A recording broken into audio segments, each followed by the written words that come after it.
Il incarne la 7e génération d'une entreprise familiale célèbre pour ses biscuits, la Maison d'Andois, fondée en 1829, avant la naissance de la Belgique. C'est un Solvay boy qui dirige la biscuiterie aujourd'hui avec son frère. Bonjour Alexandre Elson. Bonjour Frédéric. Alors, première question, très simple ou pas, est-ce que c'est pas trop vertigineux d'être à la tête d'une institution qui est plus vieille que la Belgique ? Si. On mesure le poids et on a mesuré le poids en reprenant, pas le fardeau, mais la mission, la vénéreuse mission de faire perdurer cette histoire que, comme tu disais, qui a presque 200 ans. Oui.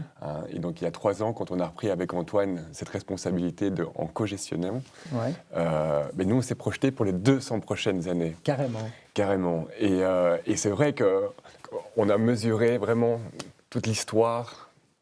On s'est posé énormément de questions pour essayer de comprendre comment cette entreprise est encore là et encore présente aujourd'hui. Et qu'est-ce qu'on fait surtout aujourd'hui pour ne pas foutre tout ça en l'air. D'accord. Et on a compris que c'était très, très précieux. Qu'est-ce que ça représente aujourd'hui, pour ceux qui ne connaîtraient pas, ça m'étonnerait, mais bon, pour ceux qui ne vous connaissent pas, qu'est-ce que ça représente aujourd'hui la Maison d'Andois en termes de chiffre d'affaires, d'employés, de boutiques ? Alors, la Maison d'Andois aujourd'hui, c'est plus ou moins 12,5 millions de chiffre d'affaires, donc c'est quand même, c'est pas rien. Ouais. Et alors, ce qui est le plus amusant là-dedans, c'est que 90% des ventes sont faites dans la grande région bruxelloise. Ah oui. À travers, 13 boutiques en propre. Tout est produit à partir de notre atelier qui est toujours en région bruxelloise. Donc, en presque 200 ans, on a déménagé que 2 fois, on se trouve à Woluwe. 100% de notre production est faite à Woluwe de manière encore artisanale, comme à l'époque. Comme moi, comme j'ai pu connaître quand j'allais visiter les ateliers, on a juste un espace plus grand, toujours au port de Bruxelles. Et donc, je disais que 80% des ventes sont faites dans notre propre boutique. Donc, on est en parfaite autonomie, en parfaite indépendance sur toute la chaîne de... Et combien d'employés ? Alors, on a on est plus d'une centaine, parce qu'on a un conseil d'entreprise maintenant depuis 1 an. Donc, nous, une fameuse responsabilité aujourd'hui. Et ça représente combien de tonnes de biscuits, de spéculoses ? On vous connaît pour les spéculoses, mais il n'y a pas que des spéculoses. Ça représente combien de tonnes de biscuits par an ? C'est une bonne question, parce qu'on commence à mettre des KPI en place et des mesures, etc. C'était pas du tout dans la mesure, mais à force que de grandir. On m'a dit récemment, mais on parle de 200 tonnes, 250 tonnes, quelque chose comme ça, aujourd'hui. Énorme. Et comme tu dis, c'est pas que des biscuits, c'est des gaufres, c'est des glaces, c'est du chocolat depuis 1 an maintenant à la Maison d'Andois. Ah, oui. Donc on devient une maison de gourmandise au sens large. Au sens large. Alors, avant d'être co-CEO, vous avez été directeur des ventes et du marketing. Et à l'époque, je parle d'il y a une douzaine d'années, vous avez apporté un sacré coup de lifting à l'entreprise. Vous avez changé le nom, c'était d'Andois, Maison d'Andois, un nouveau logo. Pourquoi ? C'était un passage obligé pour dépoussiérer ? Oui, tout à fait. La Maison d'Andois, à ce moment-là, de mon point de vue, n'avait pas encore vraiment passé le cap du XXIe siècle. Elle était hyper fort connue pour la qualité de ses produits, ça, il n'y avait rien à dire. C'est toujours la même recette depuis 1829, donc sur le spéculoos. Et cette famille était omnibulée par la qualité de ce produit, comme sont tous les artisans. Mais le client et la communication, le marketing, comme on peut le dire, c'était pas quelque chose qui était vraiment dans l'ADN. Et on sentait que ça vieillissait un petit peu. La clientèle vieillissait, les magasins n'étaient pas au goût du jour, etc. Et donc moi, quand je suis arrivé, c'était une des premières missions, c'était de la faire basculer dans le XXIe siècle, de trouver le juste équilibre entre l'authenticité, d'où on vient, et en même temps de se projeter dans l'équilibre de modernité. Et donc...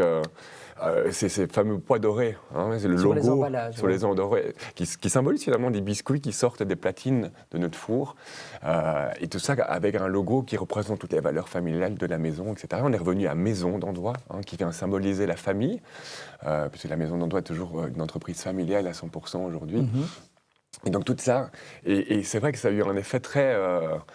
c'est assez fou en 1 an, 2 ans, à quel point ce basculement s'est opéré. Et depuis, maintenant, on est sur cette trajectoire. Avec la bénédiction de votre père qui était CEO à l'époque. Et tout à fait. Il fallait le convaincre. Ah oui, non, mais c'est ça qui est assez génial, parce que toujours, je me rappelle de cette phrase avec notre agence CRA, quand il est arrivé, il dit « Oui, Thierry, peux faire ce que tu veux, mais tu ne me changes pas mon logo et ma couleur. En gros, il n'avait pas encore compris dans quoi il s'était aventuré.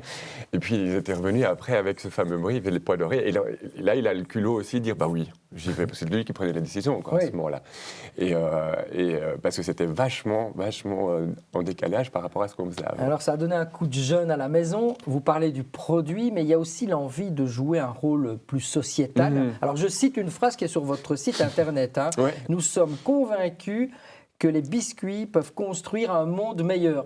Est-ce que vous n'allez pas un peu fort là? C'est un effet marketing? Alors non, absolument pas. Donc la première étape, moi quand je suis arrivé il y a 12 ans, c'était la mettre dans le 21e siècle. Et entre-temps, il s'est passé beaucoup de choses personnellement, avec les marches climatiques et autres, vraiment pris conscience qu'il y avait un enjeu sociétal et environnemental énorme et colossal. Et on s'est dit, mais comme cette maison est là, depuis 200 ans, comment est-ce qu'elle peut être un phare et un exemple pour le futur?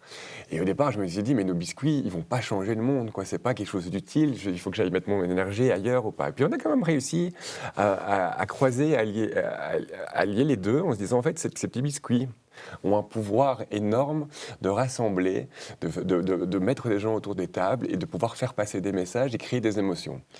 Et on a vécu ça pendant le Covid. Dans le Covid, on a fermé pendant 8 semaines. Tout. Pas d'e-shop, tout l'atelier, etc. Et on a eu beaucoup de personnes qui nous ont dit, mais vous nous avez plus que manqué. Enfin, c'était quelque chose qui était essentiel à nos yeux.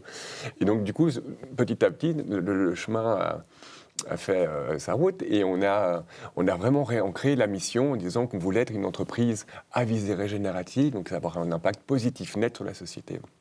Ça, c'est l'ambition. Et de là, on a commencé à décoller tout notre plan de route, et qui fait qu'aujourd'hui, on pense sincèrement, en travaillant de manière écosystémique, en retravaillant avec les agriculteurs, en retravaillant à petite échelle territoriale, etc., qu'on peut contribuer à un monde meilleur. Exactement. Et d'ailleurs, vous avez pris quand même une décision spectaculaire dans cette idée de développement durable. Vous avez décidé d'arrêter vos exportations à l'autre bout du monde parce que vous étiez présent au Japon, donc c'est aussi l'image de la Belgique, et vous avez dit non.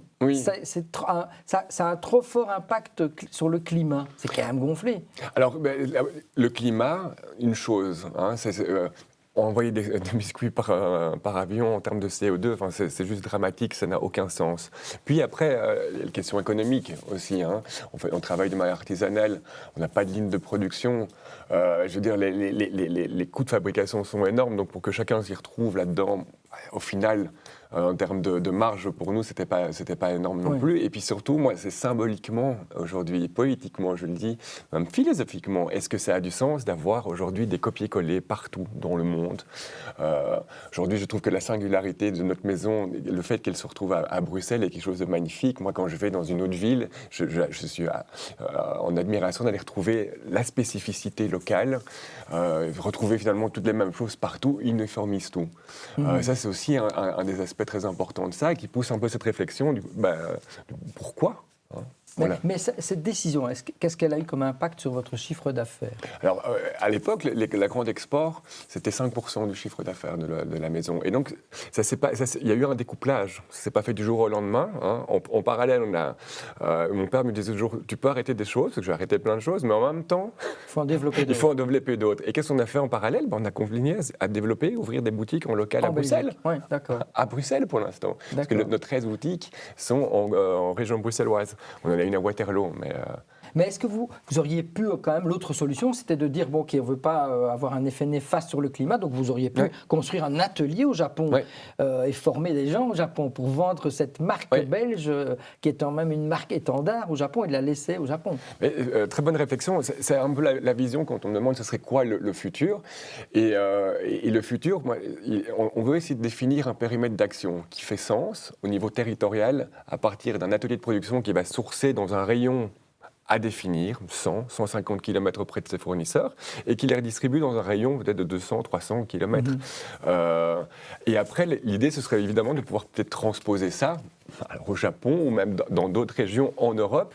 Et donc finalement, transposer plutôt une philosophie, un art, un savoir-faire qui s'applique et qui peut se répliquer, mais avec des spécificités locales. Je trouve que ça, c'est plus intéressant. Parce que vous trouvez que il y a eu, on parle beaucoup maintenant de guerre commerciale, des effets néfastes de la mondialisation. Vous pensez, vous, personnellement, qu'on a été trop loin? Oui, c'est certain, c'est certain. Et aujourd'hui, on est en plein dedans. On est en plein entre la basculement de l'ancien monde, je dis, du nouveau monde. Le monde est beaucoup plus fluctuant, donc l'entreprise doit être robuste aujourd'hui. Pour pouvoir atteindre notre visée régénérative, on doit être robuste. Et donc robuste, ça veut dire retravailler à une autre échelle, de manière différente, pour pouvoir survivre demain. Puisque nous, notre objectif, c'est la perpétuité. Alors, encore faut-il que vous ayez le même objectif que votre frère. N'y voyez pas malice. Ce que je voulais vous demander en termes de management, est-ce qu'il est facile de co-diriger une entreprise avec son frère? Est-ce que vous êtes toujours d'accord sur tout? Alors, on n'est évidemment pas d'accord sur tout, et c'est ça qui est bien, et c'est ça la richesse, je pense, d'une co-gestion. Une co-gestion, de nouveau, quelque chose qui est pour moi robuste. Hein. On n'est pas dans un système dictatorial avec une vision de pensée, on en a deux. Mais l'avantage là-dedans, c'est qu'on est aligné sur notre boussole, sur le cap. Sur là-dessus, il n'y a pas de doute. Vous êtes d'accord. On sait où on veut aller. Après, sur le comment y aller... Hein, il y a parfois des frictions. Il y a là-dessus, et puis arriver à jouer sur une partition commune. On dit avoir le même tempo tous les deux, hein, le même chef d'orchestre qui doit jouer ensemble. Et là, on s'ajuste pour l'instant, on essaie de s'aligner, on travaille là-dessus. Et voilà. Mais en tout cas, maintenant, on a appris à parler de nos fragilités, appris à communiquer, ce qui, de nouveau, dans des entreprises familiales, c'était pas évident, toujours.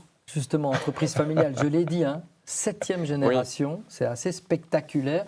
Est-ce que la question de la transmission vous obsède déjà? Vous êtes encore jeune, mais est-ce qu'on pense à la 8e génération? Est-ce qu'on prépare la 8e génération quand on veut perpétuer une maison comme la maison d'Andois?